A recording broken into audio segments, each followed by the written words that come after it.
I remember reading an article one time in a counseling class about a woman who was talking about when the first time that she had ever gone to a funeral.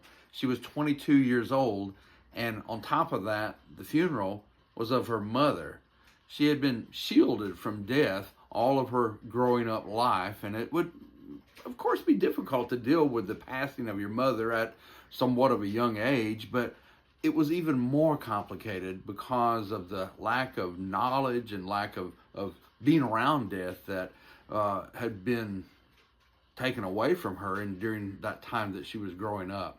Solomon writes about mourning. He writes primarily about death, I think, in this text, but in Ecclesiastes chapter 7, beginning at verse 2, he says, "It is better to go to the house of mourning than to go to the house of feasting, for this is the end of all mankind, and the living will lay it to heart. Sorrow is better than laughter, for by sadness of face, the heart is made glad," or some translations say made better.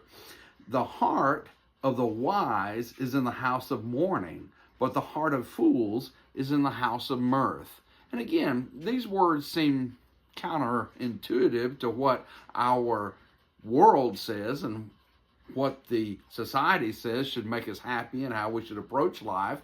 And yet, this text is telling us that we should look death kind of square on and square in the face and try to learn something from it, because something can be learned. Obviously, it's not telling us to obsess over this. That would kind of be a little bit unhealthy.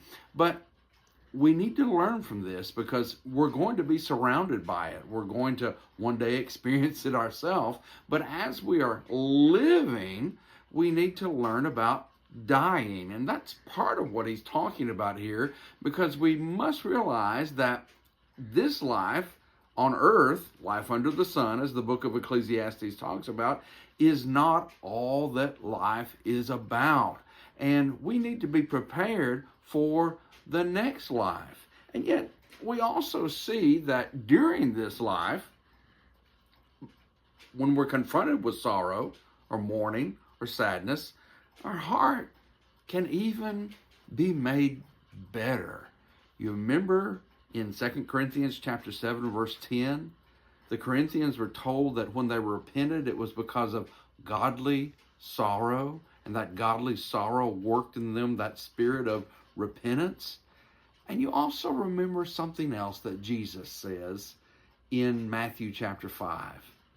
"Blessed are they that mourn, for they shall be comforted."